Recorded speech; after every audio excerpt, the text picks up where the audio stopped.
కూటమి ప్రభుత్వం తీసుకుంటే తప్పుడు నిర్ణయాలకు ప్రజలంతా కూడా శిక్షలు అనుభవిస్తున్నారు. 4 రోజుల పాటు పెట్రోల్ డీజిల్ కొరతతో అల్లాడిపోయారు జనం. అసలే ఎండాకాలం, నెత్తిన మార్చి ఎండ, డీజిల్ డబ్బా పట్టుకునే గంటల తరబడి పెట్రోల్ బంకుల ముందు నిలబడాలంటే ఎంత కష్టం.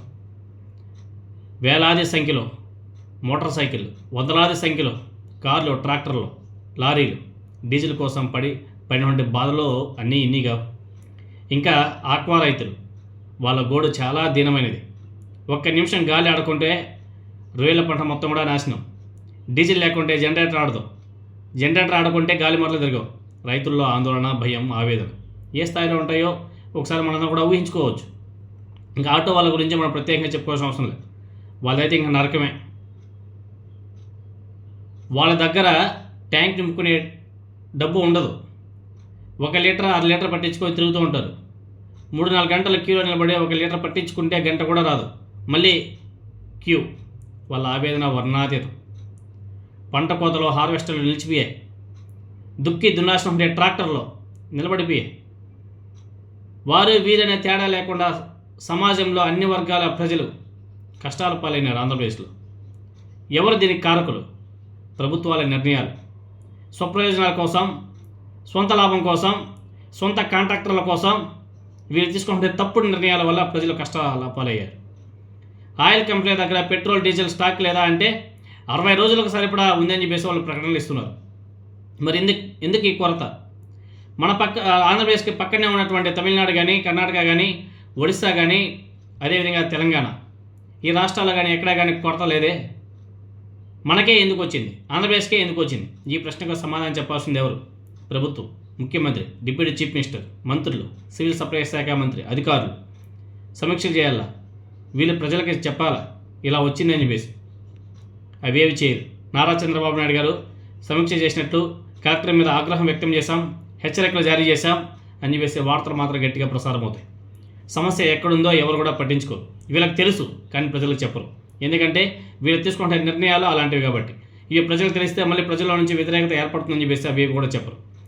సామాన్య ప్రజలను ఇంత కష్టపెట్టినటువంటి ముఖ్యమంత్రి చంద్రబాబు నాయుడు గారు, అదేవిధంగా వాళ్ళ మంత్రివర్గం, వాళ్ళ అధికారులు రాజధాని అమరావతిలో నిర్మాణ పనులకు రిటైల్ బంకుల నుంచి డీజిల్ కొనుగోలు చేయడానికి సివిల్ సప్లైస్ శాఖ అనుమతించింది.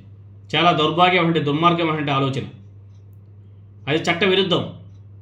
పెద్ద కాంట్రాక్టర్లు తమ అవసరాలకు డీజిల్ నేరుగా ఆయిల్ కంపెనీ నుంచి కొనాలి. వాళ్ళు కొనరు. ఎందుకంటే కాంట్రాక్టర్లో వాడే డీజిల్ ధర ఆయిల్ కంపెనీలు పెంచారు కాబట్టి. అందుకని చెప్పేసి రిటైల్ బంకుల మీద పడ్డారు వచ్చే కాంట్రాక్టర్లు. ఇది తప్పు అని చెప్పాల్సి సివిల్ సప్లైస్ శాఖ అధికారులు కానీ, మంత్రులు కానీ, ముఖ్యమంత్రి కానీ అవేవి కూడా చేయకుండా ఏకంగా అనుమతులిస్తూ ఉత్తర్వులు కూడా జారీ చేశారు. దాంతోనే ఒక రోజంతా రావాల్సినటువంటి డీజిల్ నిల్వ 1 గంటలో ఖాళీ అయిపోయింది. ఈ మోసం గురించి తెలుసుకుంటే ఆయిల్ కంపెనీలు రిటైల్ బంకులకు సరఫరా ఆపేశాయి. దీంతోనే కృత్రిమ కొరత ఏర్పడింది. 3 రోజుల పాటు సమీక్ష చేసినట్టు ముఖ్యమంత్రికి ఇవేవి తెలియదా? తెలుసు. కానీ ఎక్కడ తెలిస్తే, ఎక్కడ వార్తాపత్రికల్లో వార్తలు వస్తే, ఎక్కడ వార్తలు చెప్తే, ఎక్కడ ప్రజలు తెలిసిపోతే, మన అసమర్థత ప్రజలకందరూ కూడా తెలిసిపోతే మన పరిస్థితి ఏమిటి అన్నది దాచిపెట్టే ప్రయత్నం.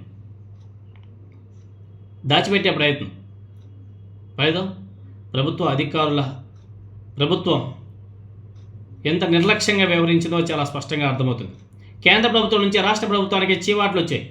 మీరు తీసుకుంటే నిర్ణయాలు తప్పుడు నిర్ణయాలు, వాటిని ఇమ్మీడియట్గా వెనక్కి తీసుకోండి అని చెప్పేసి వార్నింగ్. అంటే వీళ్ళ యొక్క సొంత ప్రయోజనాల కోసం, సొంత కాంట్రాక్టర్లకి వాళ్ళని సాటిస్ఫై చేయడం కోసం ఇలా ప్రజలకు సంబంధించిన ఆస్తులను కూడా దోచి వాళ్ళకి పెడుతుంటే ఇంకా ప్రజల యొక్క కష్టాలు ఇంకెవరో తీరుస్తారు? ప్రజలేమో క్యూలో నిలబడుకుంటారు, పెద్ద పెద్ద తలకాయలేమో హ్యాపీగా ఎంజాయ్ చేస్తున్నారు.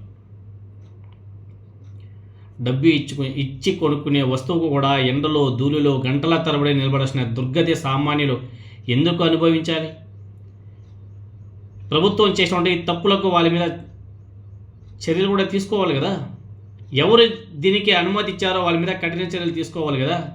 ముఖ్యమంత్రి ఇచ్చాడా? సివిల్ సప్లైస్ శాఖ మంత్రి ఇచ్చాడా?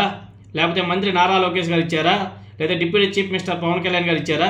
వీళ్ళ మీద యాక్షన్ ఎక్కడ? ఒకవేళ నారా చంద్రబాబు నాయుడు గారి ఆధ్వర్యంలో జరిగి ఉంటే కేంద్ర ప్రభుత్వం ఇమీడియట్గా నారా చంద్రబాబు నాయుడు గారి మీద యాక్షన్ తీసుకోవాలి కదా. అవి ఏవీ ఉండవు. అంటే ప్రజల యొక్క ఇబ్బందులను కూడా పట్టించుకోని ప్రభుత్వాలు ఇంకా వాళ్ళు ప్రజల కోసం ఏం పనిచేస్తారు? వాళ్ళ సొంత లాభం కోసం పనిచేస్తున్నారు తప్ప, సొంత అధికారం కోసం పనిచేస్తున్నారు, సొంత మనుషుల కోసం పనిచేస్తున్నారు తప్ప ప్రజల కోసం ఎక్కడ పనిచేస్తున్నారు? వీటన్నిటిని కూడా ప్రజలు తెలుసుకోవాల్సిన అవసరం కూడా ఉంది. ప్రభుత్వాల పనితీరు ఎలా ఉందో తెలుసుకోవాల్సిన అవసరం ఉంది. లేదా మేము ఎలానే గుడ్డిగానే ఇంకా వాళ్ళకి సపోర్ట్ చేస్తామంటే అనుభవించేది మీరే, ఎవరో కాదు మీరే.